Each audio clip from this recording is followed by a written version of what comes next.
In the cool dawn of Dhahran, Sarah Al-Mutairi, a sharp-minded analyst newly recruited by a prominent international investment firm, stared across the modern glass skyline from her temporary office. She had been entrusted with what seemed an almost mythical assignment, analyzing the ever-evolving business cocoon of Saudi Aramco, a company whispered about in financial circles as both fortress and future.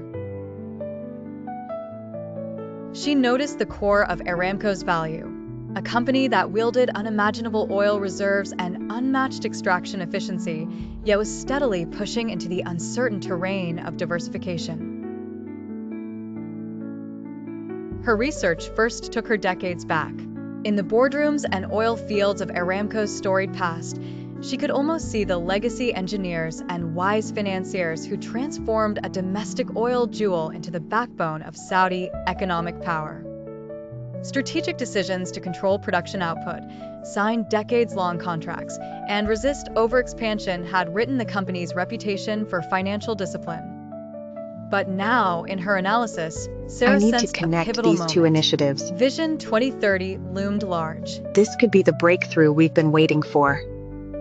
Aramco's CEO, a shrewd executive with equal comfort among finance ministers or oil rig workers, had announced record profits, yet acknowledged the coming wave of energy transition.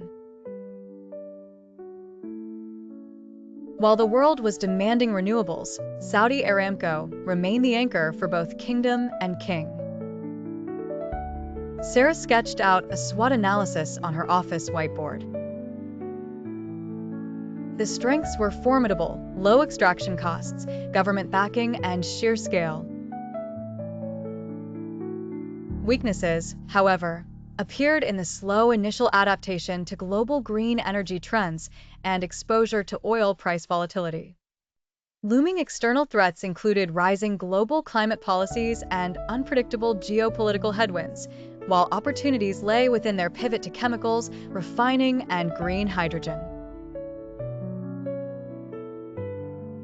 Then, a twist. In a confidential investor briefing, Sarah was invited to a meeting with Aramco's senior strategy team. Surrounded by suits, she realized the company wasn't merely reacting to market shifts, it was quietly acquiring advanced technology firms, seeding solar ventures, and fostering collaborations with global engineering giants.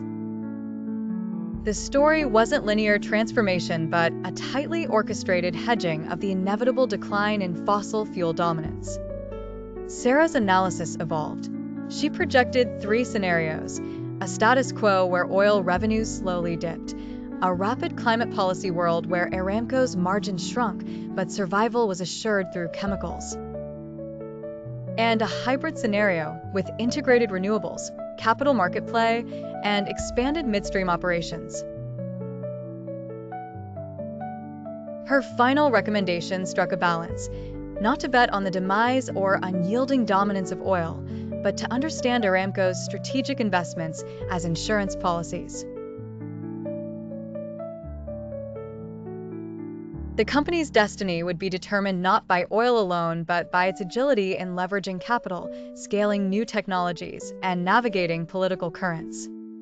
Weeks later, Sarah's report became the backbone of her firm's regional investment strategy.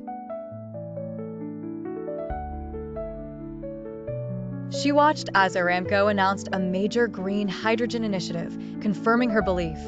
The tides for energy giants turned slowly, but Saudi Aramco was not waiting for the world to change. It intended to help steer its course.